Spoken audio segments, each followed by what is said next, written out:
200 mil toneladas de aço, 43 mil janelas, 110 andares de betão e mármore, um gigante de ferro, e depois, 10 segundos. Não virou escombros, não virou ruínas, virou nuvem, pó, e o mundo engoliu isso sem mastigar. Disseram-nos que foi o fogo, que o aço derreteu, que a gravidade fez o resto. Mas a gravidade não pulveriza, a gravidade puxa para baixo. O que eu vi naquele dia foi matéria a desaparecer. A física que nos ensinaram na escola não bateu naquele dia e continua sem bater. Olhem para as imagens. Esqueçam a versão oficial. Um objeto em queda livre leva 9 segundos para cair desta altura. No vácuo, a torre caiu em 10 segundos. Como é que é possível que um prédio a destruir-se a si próprio caia à mesma velocidade de uma pedra que não encontra resistência? A menos que a resistência nunca tenha existido. Chamam a isto colapso pancake. Mas se eu empilhar pratos e deixar cair, eles partem-se. Ficam cacos. Aqui, virou pó antes de tocar no chão. E o edifício 7, 47 andares, sem avião, sem fogo, apenas desceu perfeitamente, como um elevador, e no meio de 200 mil toneladas de pó, um passaporte de papel sobreviveu. Coincidência? Uma, talvez, 4, é um padrão.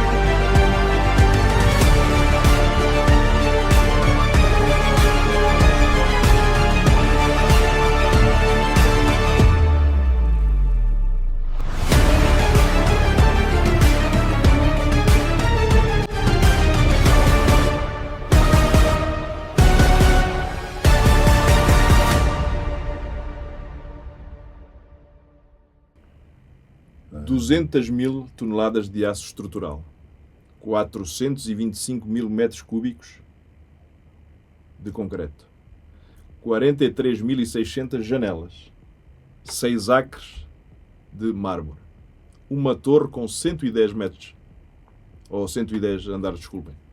10 segundos, virou nuvem, não escombros, não ruínas, não uma montanha de destroços como em qualquer demolição da história. Uma nuvem de pó.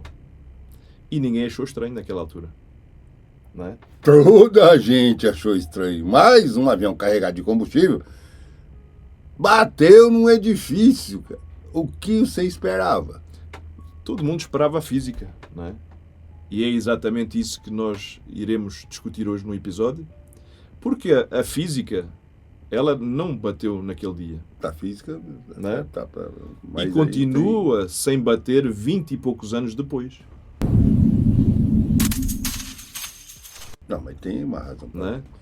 Muito estranho. Antes da gente avançar nisso aí, vamos ser claros. Morreram quase 3 mil pessoas naquele dia. Isso não é entretenimento. Isso é teoria divertida de internet. Não é. Concordo. E é exatamente por isso que as perguntas importam mais, não menos. Não é? 3 mil pessoas merecem que se façam algumas perguntas, que se façam as perguntas certas, não é? Mesmo que essas respostas incomodem. Não é? Algo que nunca se fez antes. Não é? Então vamos lá. Qual é a pergunta?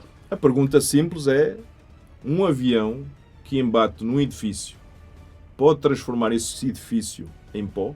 Numa nuvem de pó? O que é que tu achas? O fogo enfraqueceu a estrutura de aço. Os andares superiores, eles colapsaram sobre os inferiores. Então, colapso tipo panqueca, né? Pancake. E o modelo, né, oficial. É o tal colapso panqueca, né? Essa é uma boa reflexão, né? Então, se nós empilharmos 110 pratos e deixarmos cair o 10º de cima, o que é que acontece? O que é que tu achas? Os de baixo vão partir, porque o peso vem de cima para baixo. Sim, partem-se. Ficam em pedaços. Ficam em fragmentos. Sim. cacos que tu vais poder observar, não é? Vais enxergar, Vai ser identificado. mas não vão virar pó, não é? Antes de tocarem no chão. É ou não é? Tá, um edifício não é uma pilha de prato. Exatamente. Um edifício de 200 mil toneladas de aço é infinitamente mais resistente do que pratos. Então, porquê é que tu achas que se comportou como menos resistente naquele ataque? O que é que tu achas? Tá, é o modelo oficial do NITS, né, que explica isso. O impacto do avião destruiu as colunas de suporte em múltiplos andares. Então, o incêndio, entendeu? Que pegou proporções, tinha combustível pra caramba de aviação, que era o querosene, atingiu temperaturas superiores a 1000 graus, cara. O aço, ele não precisa derreter, basta ele perder a rigidez estrutural. Então, a partir daí, a gravidade faz o resto. A gravidade faz o resto. É.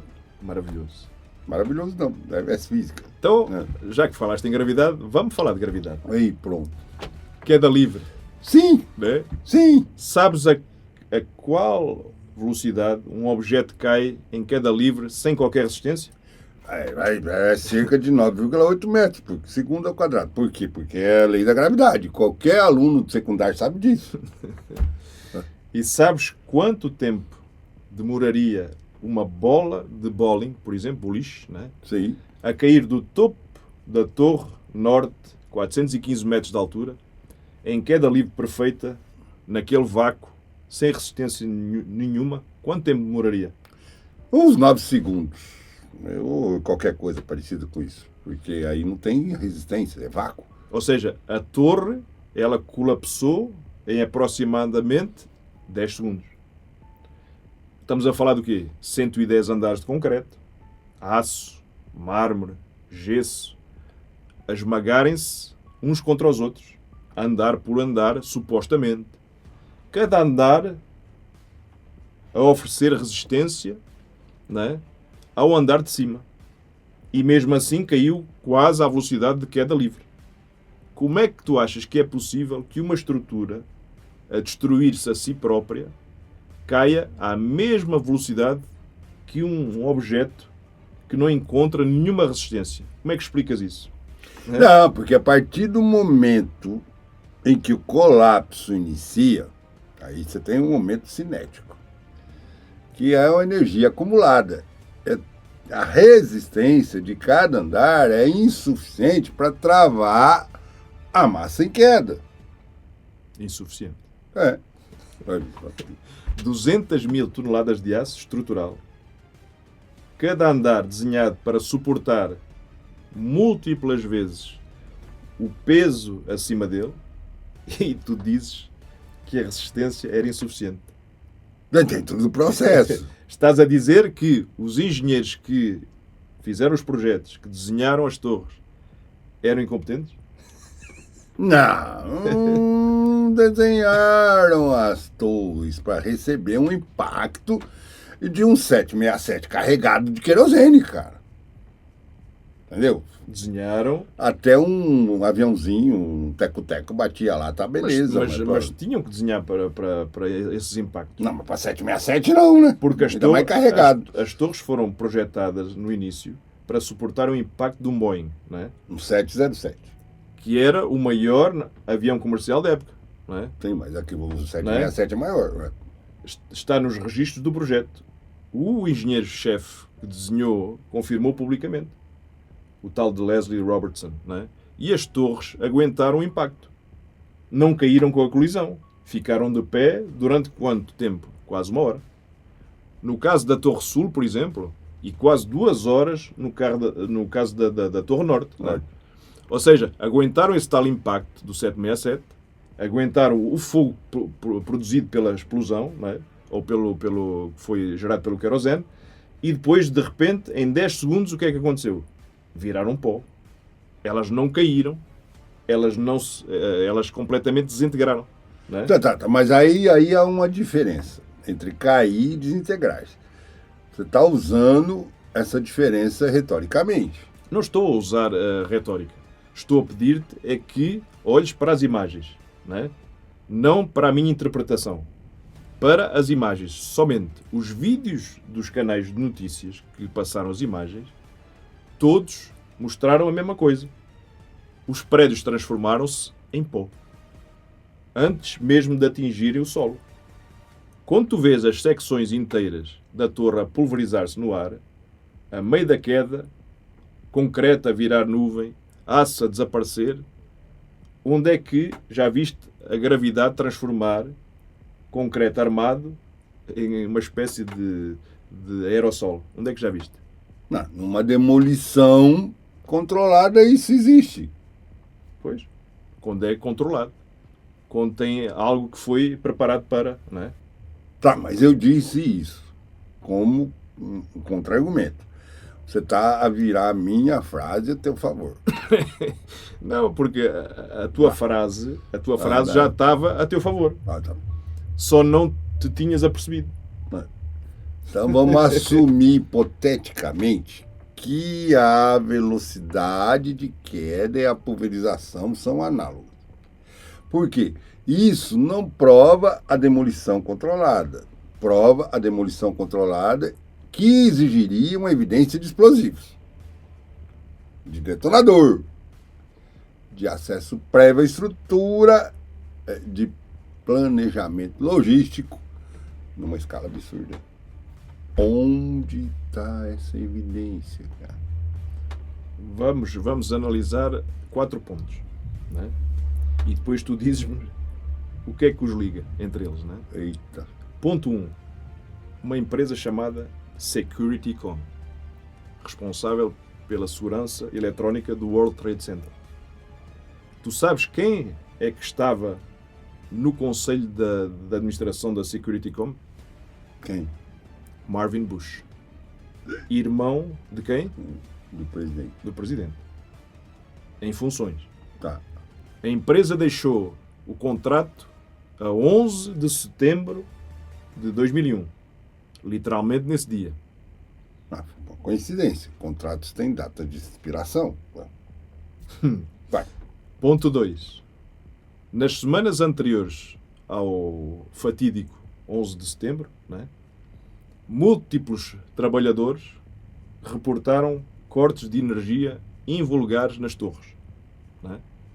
Torres inteiras sem eletricidade durante vários finais de semana. Né? Sabes o que aconteceu? Né? Sabes o que é que aconteceu ou o que é que acontece quando tu desligas a eletricidade num edifício com segurança eletrónica? As câmaras de vigilância, elas deixam de funcionar. É normal. Tá. Os sensores de detecção deixam de funcionar. Tá. Podes mover o que tu quiseres para dentro e para fora sem registro. É ou não é? Isso são relatos anedóticos. Ponto 3. Termite. Nanotermite. Ih, agora Para eu ser vou. preciso. Né? Ah. Uma equipa liderada pelo físico dinamarquês, o Niels Harrit, né, publicou um estudo, né, no jornal de Open Química. Physics Journal, né? Ixi. E em 2009, onde ele analisou amostras de poeira do World Trade Center. E ele identificou partículas consistentes com termite, um material incendiário militar de alta temperatura capaz de cortar o aço como manteiga.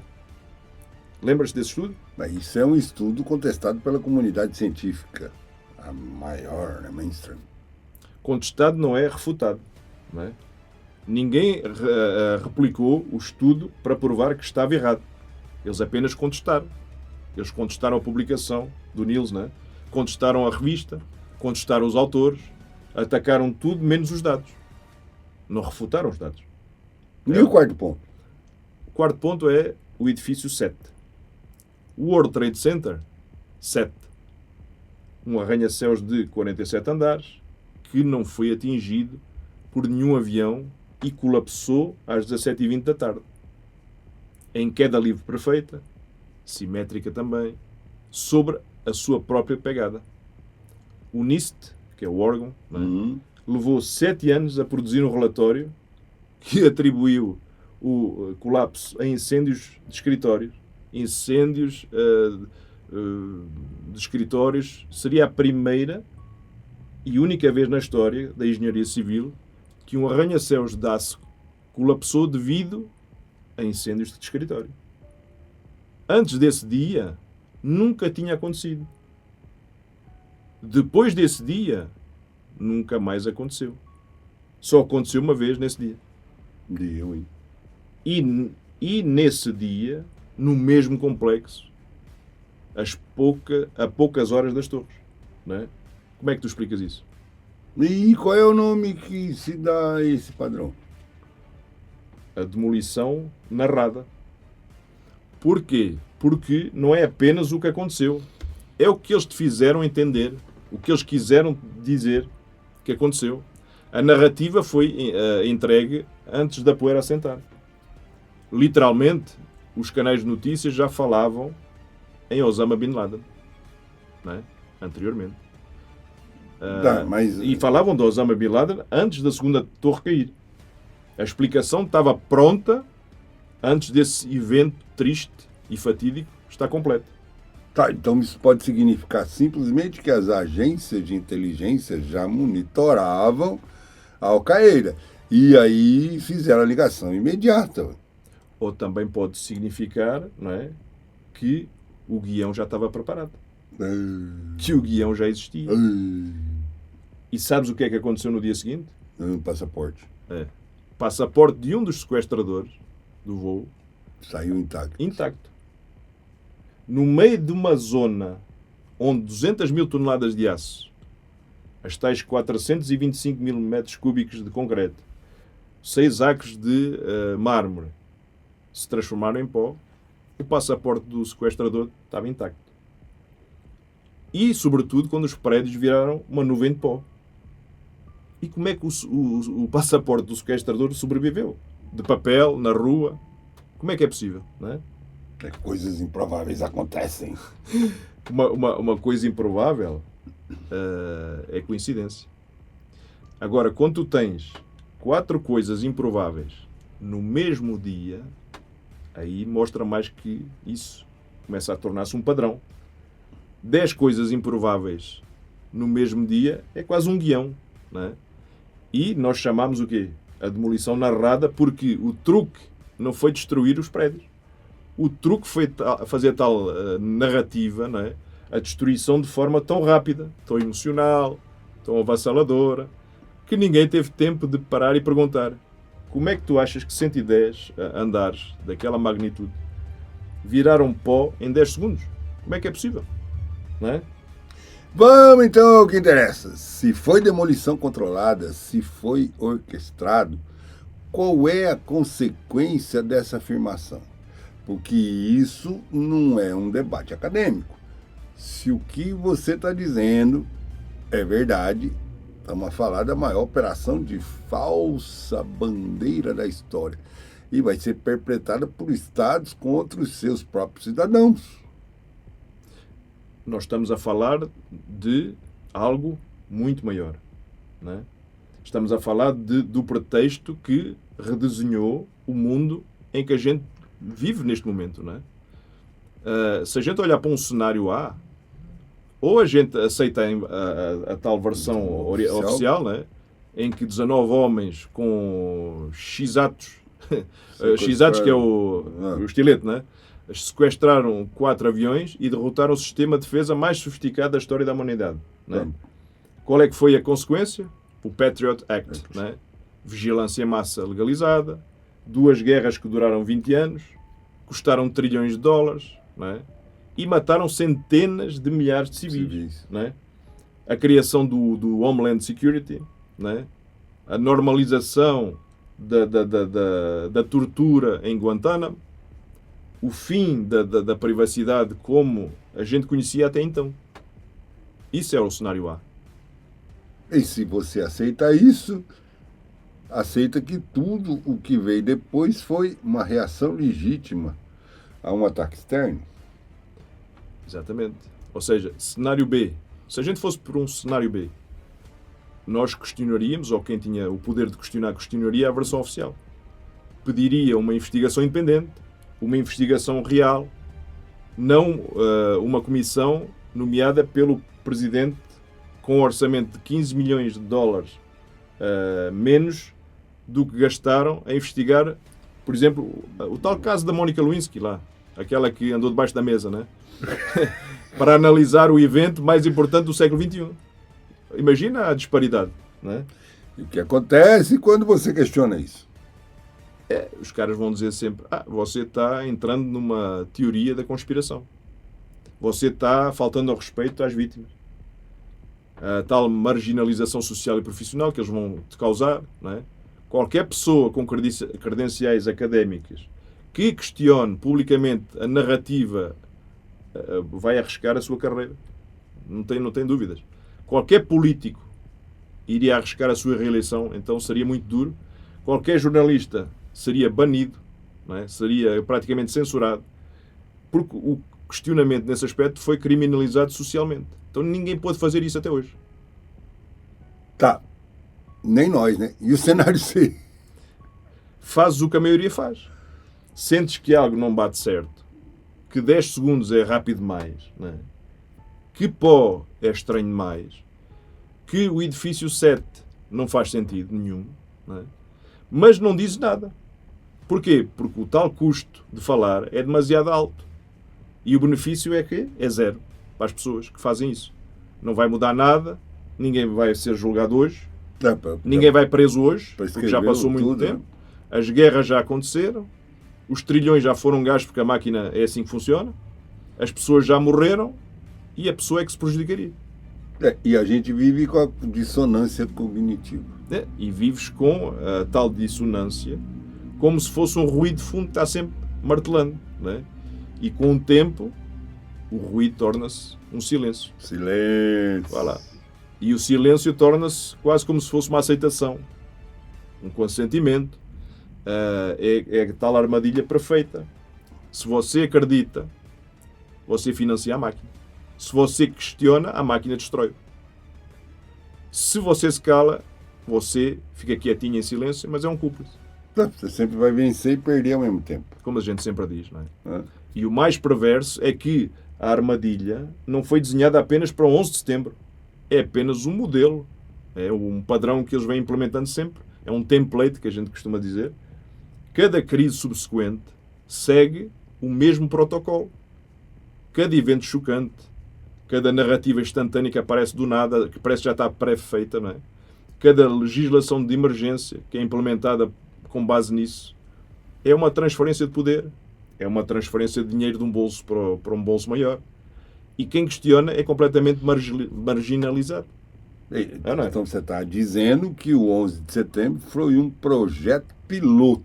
Não, estou dizendo é que foi a maior aula de engenharia social da história.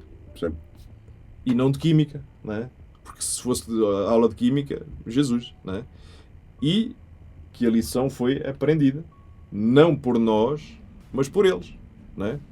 Mas se a gente voltar para a física, vai lá, porque a física que prende, vamos dizer, nesse tema, não há política. 425 mil metros cúbicos de concreto, tá? 200 mil toneladas de aço, 6 mil pés quadrados de vidro, 5 milhões de pés quadrados de gesso, 6 acres de mármore. Onde é que foi parar tudo isso? Mas é o que a gente vem falando desde o início. Essa é a tal pergunta que ninguém fez, que ninguém faz, com medo de repressão, com medo de marginalização. Porque numa demolição convencional, quando você implode um prédio, por exemplo, de 20 andares, fica uma montanha de escombro que demora meses para você tirar lá de dentro. Cada material é identificado, concreto, bloco, aço torcido, alguns mais intactos, alguns vidros estilizados, a massa vai conservando e tal, e o edifício muda de forma, mas não desaparece ao todo. E por exemplo, no Ground Zero? No Ground Zero, a pilha de escombros era absurdamente pequena para 2 edifícios de 110 andares. Vai lá. Os bombeiros descreveram camadas de pó fino, não montanhas de destroços. Os veículos nas ruas que ficaram em volta ali, nos circundantes, tinham anomalias que ninguém explicou adequadamente. Porque o pó cobriu Manhattan por quilômetros. Uma nuvem piroclástica, né? Sabe onde você vê nuvens piroclásticas? Em erupção vulcânica e em demolições nucleares. Não em colapsos gravitacionais de escritórios. Então, a pergunta que nós fazemos é uma pergunta técnica e que é bastante simples após isso, não é? Qual é que seria a quantidade de energia, ou que quantidade de energia é necessária para transformar 425 mil metros cúbicos de concreto armado em partículas de pó fino? Essa é a pergunta. E de onde veio toda essa energia? Outra pergunta que também ninguém fez. Essa é que é mais grave, né? Porque a gravidade não gera esse tipo de energia. A gravidade puxa para baixo, não pulveriza lateralmente. Nos vídeos você vê que a seção, quando eles batem, vão sendo projetados horizontalmente a alta velocidade. Então, vigas de aço, várias toneladas são lançadas, centenas de metros, em todas as direções. Isso não é gravidade, isso é uma energia explosiva. Sim, e agora nós chegamos ao tal ponto onde a ciência e a política, elas colidiram, não é? Porque a resposta científica, ela é clara. A energia que foi observada excede qualquer modelo gravitacional. Mas a resposta política é outra. É não perguntes. Não faças nada. A comissão do 11 de setembro nem sequer mencionou o edifício 7 no relatório final. Ou seja, para você ter uma ideia. Um arranha-céus de 47 andares, como é que ele colapsou no mesmo dia, não é, do maior ataque terrorista da história? E a comissão de investigação nem sequer menciona. Se isso a você não lhe faz levantar um pouco a sobrancelha, não é? Nada mais fará, não é? E que é que... Vamos à solução técnica, a investigação real. A solução técnica existe, não é? A reconstituição forense completa, a análise metalúrgica independente das amostras do aço, que foram quase todas enviadas para a China, outra coisa estranha, né? Para reciclagem, mais estranha ainda, antes de qualquer análise forense ser concluída. Porquê? Não é? Ou seja, modelagem computacional aberta, né? Uma revisão do relatório do NIST, do órgão, com dados brutos. Tecnicamente, ainda hoje é possível. Cientificamente, seria necessário, não é? Tá, mas aí você vai mexer no vespeiro. E politicamente? Politicamente seria impossível, não é? Porquê? Porque uma investigação real arrisca conclusões que implodem, não é? Que implodem a narrativa fundacional do século XXI. E com ela a justificação para 2 décadas de guerras, de vigilância, de legislação de emergência que eles implementaram, as transferências trilionárias de riqueza do bolso das sardinhas, dos ratos, para as baleias. Não é? Os custodiantes da narrativa não vão abrir essa porta, jamais.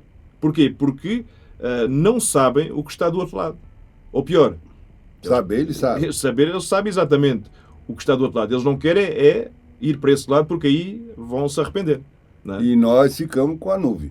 E nós ficamos com a nuvem. Ficamos com aquela nuvem onde 200 mil toneladas de aço e tudo o resto, não é, se esfumou em pó. Se colapsou e virou pó. Todos aqueles mármores, os gessos, os metros cúbicos, as janelas, tudo transformado em pó. Um pó, uma nuvem de pó de 10 segundos. E a pergunta mais importante do século XXI não é quem pilotou ou quem sequestrou os aviões. É para onde foi a matéria. Não é? Porque a matéria não desaparece. Jamais. Não é? Ela pode até se transformar em outra. Né? Mas bizarramente, naquele dia, não é, comportou-se como se ela tivesse desaparecido. Ela esfumou. E isso deveria tirar o sono a qualquer pessoa que tenha, não é, passado na disciplina de física do secundário. Certo. É, não é? É. Porque não é possível, não é? E se você está ouvindo tudo isto e sente também que aquele nó no estômago, aquela sensação que alguém deveria ter contado isto há mais tempo, esse nó tem um nome. Chama-se uma tal de lucidez tardia. Não é? E não é agradável. Não é agradável. Mas é necessário. Não é? É ou não é? Tá, e aí a gente vem, o like, não é um gostei. É um sinal, é dizer que eu olhei para as imagens e fiz perguntas que me pediram para não fazer. A inscrição também não é só querer mais vídeos. É uma decisão. É dizer eu prefiro o desconforto de verdade a uma narrativa pré-fabricada. É ou não é? Comentar é existir nesse debate. É dizer, eu estou presente entre os que questionam, os que não aceitam narrativas. E partilhar é o ato mais subversivo de todos. Não é? É dizer que você se recusa também a ser o único a ver isto. Não é? Agora, antes de você ir embora, nós falamos hoje da física, da nuvem, da matéria que se transformou e desapareceu. Mas não falamos do dinheiro. Nós não falámos de uma quantia de 2,3 trilhões de dólares. Que, por exemplo, o secretário de Defesa, Donald Rumsfeld, naquela altura, declarou publicamente como tendo desaparecido do orçamento do Pentágono naquela altura. E sabem em que dia é que o Donald Rumsfeld fez esse anúncio? 10 de setembro de 2001. Um dia antes. Um dia antes de acontecer. Muito estranho, não é? E sabem que secção do Pentágono foi atingida no dia seguinte? Aí é que vem o ponto. A seção onde estavam os registros contabilísticos. Ou seja, 200 mil toneladas de aço que viraram pó. Depois, estranhamente, num dia antes, 2,3 trilhões de dólares viraram silêncio eterno. Silêncio. E nós vamos ligar esses dois eventos de uma forma que você nunca tinha ouvido. Mas isso fica para um próximo episódio. Porquê? Porque o papo de bunker. É a verdade que não precisa de palco. Nós dizemos as coisas sem filtro. Você só precisa se esconder num bunker, que nem nós. Então, agradecemos a sua presença. Nos vemos no próximo episódio. Se Ainda houver internet, né? Porque se a gente não sabe se vai ter, porque tem aquele povo doido lá que tá querendo cortar aquelas coisas lá. aquelas censuras, né? Tá tudo assim, ó, E tesoura pra todo lado. se cuide e nos vemos nos próximos episódios. E senta o dedo no like. E se inscreva. Se inscreve. Ó, nós precisamos de visualização, precisamos de tempo. Manda ver aí, moçada. Assista aos Vai até o episódios. final, assiste tudo. Até o próximo episódio.